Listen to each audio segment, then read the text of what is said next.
I believe that there are three types of people in life. There are winners, there are losers, and there are winners who've not discovered how to win yet.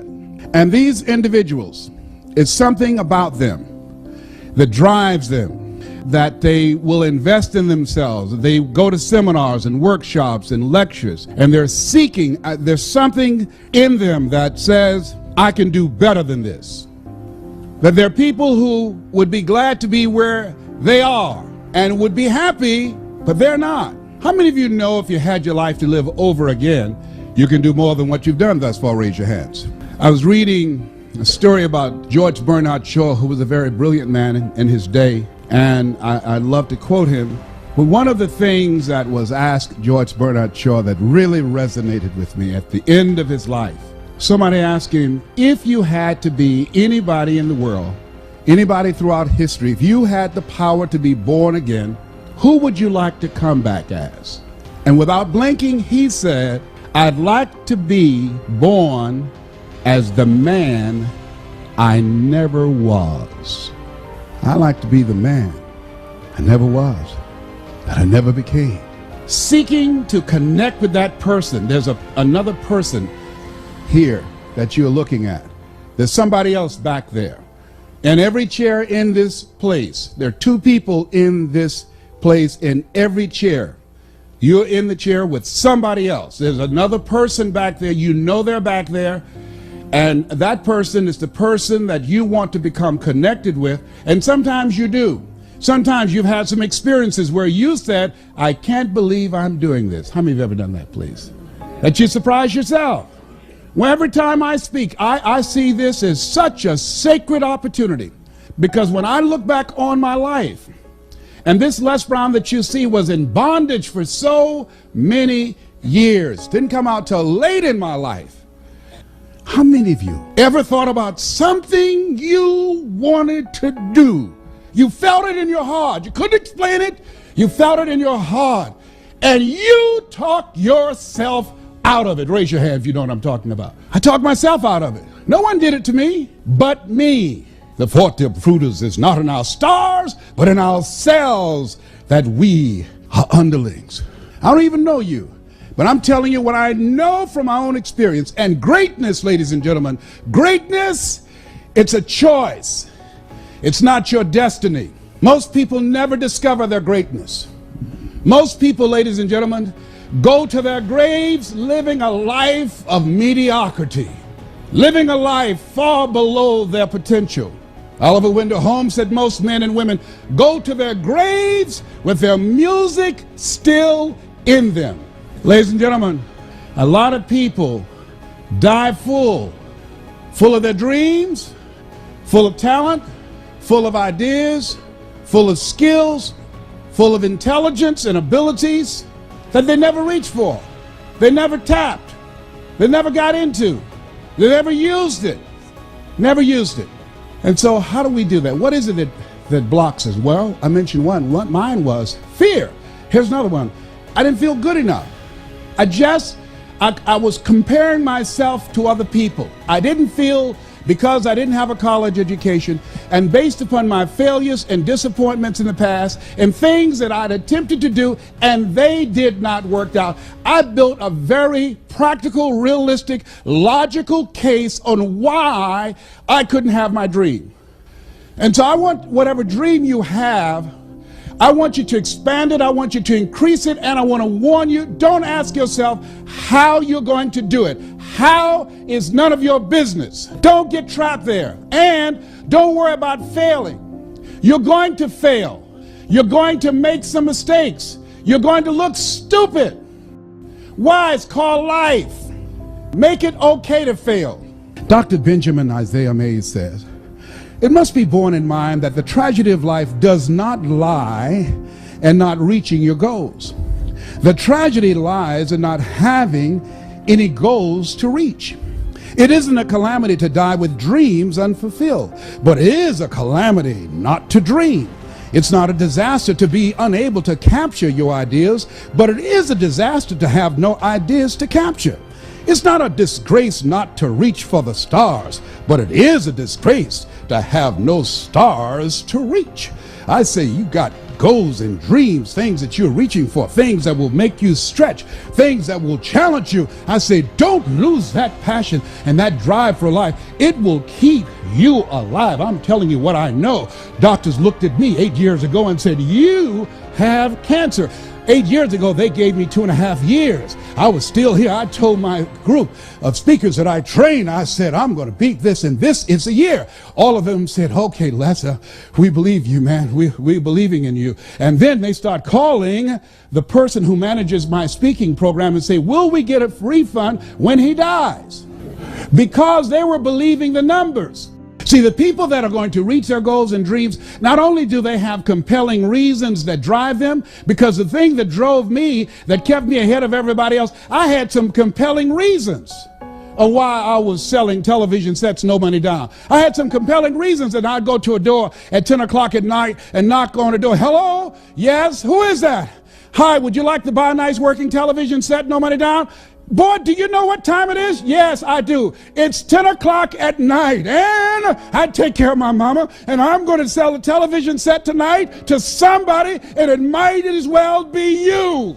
And finally, somebody said, fool, come on in here. It better be a good one.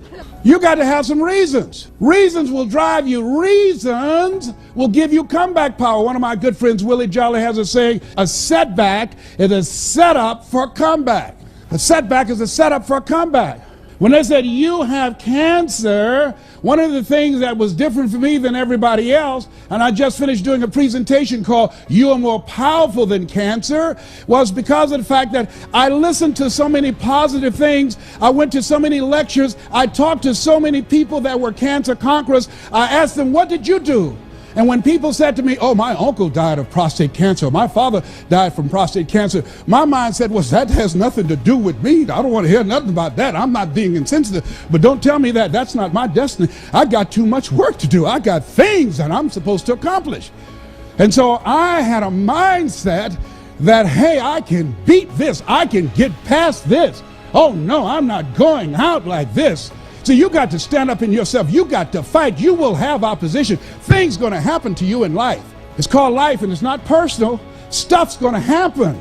And if you make it to the 40-yard line, if you can make it to age 40, between 40 and 60, it begins to intensify. All kind of things happen. Between 40 and 60, my mother was diagnosed with breast cancer and finally died. Between 40 and 60, I was diagnosed with prostate cancer. Between 40 and 60, I went through a divorce from someone that I loved very much. Between 40 and 60, my best friend died waiting on a liver transplant. Between 40 and 60, had a nationally syndicated talk show, highest rated, fastest canceled talk show in the history of television.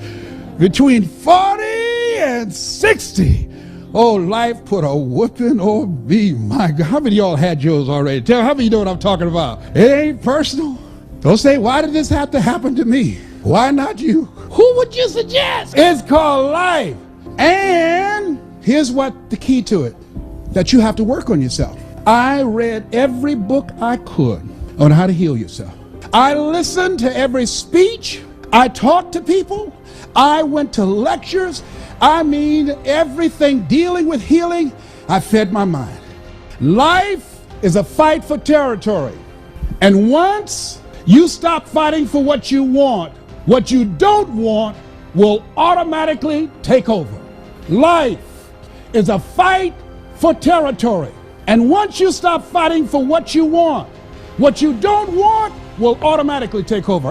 What working on yourself does, by setting aside time to work on your mind, to go seminars and workshops, it causes you to begin to reflect on yourself, to take personal inventory, and to upgrade your game plan and your strategy, but it increases your faith. See, a belief is something that continues to grow. What I earn is a reflection of what I believe subconsciously that I deserve. They did this study with these senior citizens in their 80s and 90s and said, you look back on your life, what do you like to say right now? You know what they said? The majority of them said they have regrets of the things they thought about that they didn't do, and now they're going to their graves not knowing if they could have done it. That's why I said live full, Die empty. What if you lose? What if you fail? What if things don't work out? So what? It's not about the goals that you reach. It's about what you become in the process. That's what it's about. I've lost a lot of deals. That's okay. I've made a lot, but I've lost more deals. I get more rejections. You get close to me, there's a callus on my, it looks like a mole. I've made over 100 cold calls in a day to convince people to bring me in. Who are you? My name is Les Brown. Have an experience? No, I don't, but if you will let me work for you, I'll work real hard. I'll have you as my client that will brag about me. Oh no, you let us know when you do it for somebody, okay? Yes, I will. Calling. Finally somebody said yes. Write this down. You will win if you don't quit. See, the people that are going to increase their sales, the people that are going to change their lives, the people that are going to recover their health, the people that are going to build their lives and start all over again from scratch are people who believe it's possible. The people who fail are the people who suffer from possibility blindness. See, when you want to increase your performance in life, they say the people that are successful in any area of life, you must be willing to do the things today others won't do in order to have the things tomorrow others won't have. If you want to make it in any area in life, you've got to go all out. A.L. Williams said, all you can do is all you can do, and all you can do is enough. But make sure you do all you can do. You want to make it today? You got to outthink and outwork the competition. Outthink and outwork them. In life, here's what I want you to do. Write this down, please. You got to trust that you're going to be all right. You have no evidence to support it. It doesn't make sense. You can't point anything to say, well, this is why. There's no logic in it. There's no way in which you can logically and practically and realistically support it and prove it. That's why you got to have faith and you got to have trust.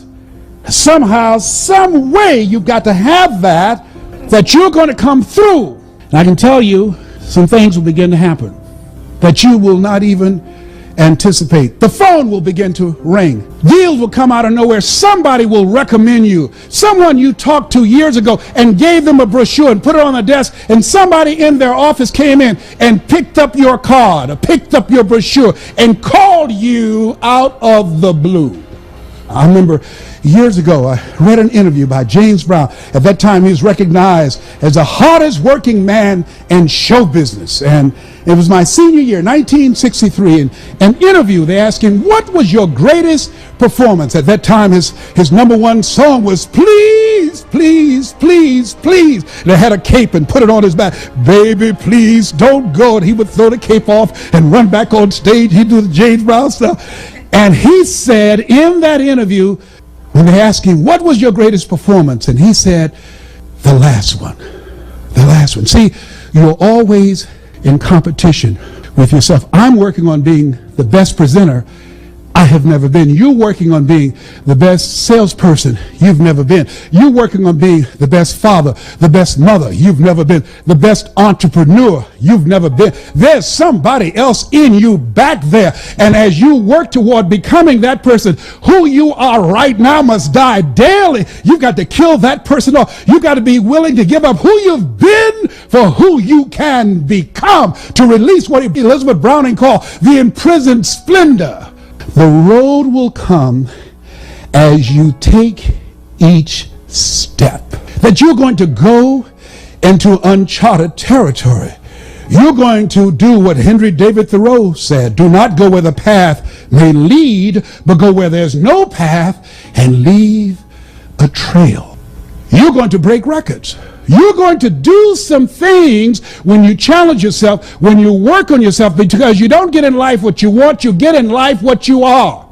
Most people don't know. If you want to improve your income, you want to improve your circumstances, you want to improve your commissions, you want to improve your life, you got to first improve yourself.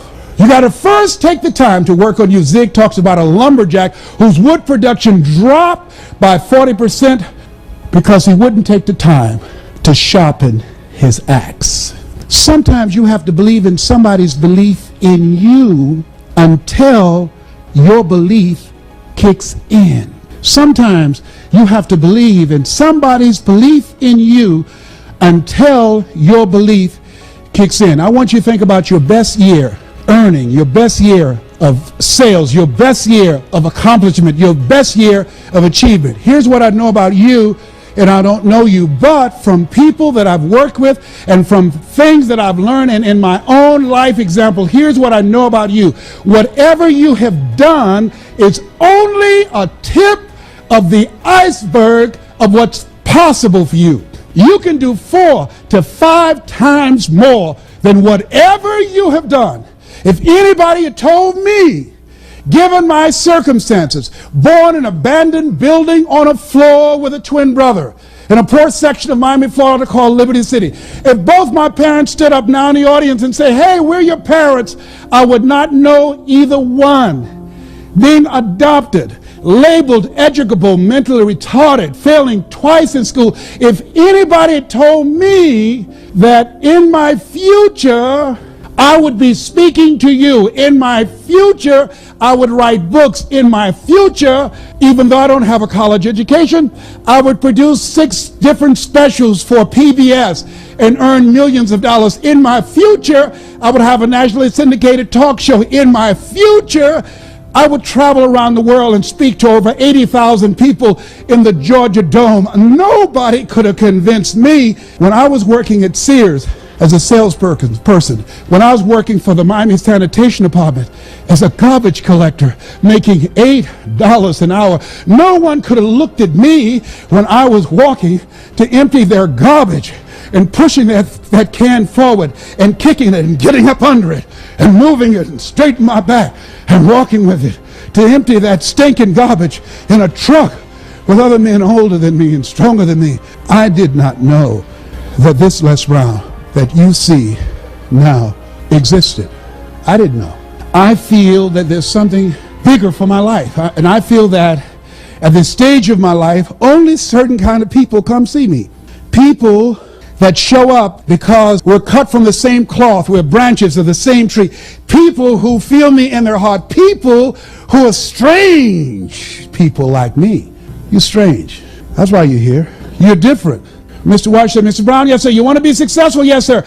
Don't follow what other people do. I feel like a stranger when I have family reunions with my family. When I go to my reunions with my classmates, they talk about retirement. Life is about change. Human beings were built for change. Animals can't change. An alligator can't be anything but an alligator. A tree can't be anything but a tree. Human beings, we were built for change, to reinvent ourselves. You must be born again. There's something in you. You're pregnant with unlimited possibilities. You're pregnant with greatness. There's some things in you. In this room, some entrepreneurs. In this room, some millionaires. In this room, some great ideas, great strategies. In this room, some great concepts for business. In this room, great fathers, great mothers, great community activists and policymakers. In this room is greatness. In this room.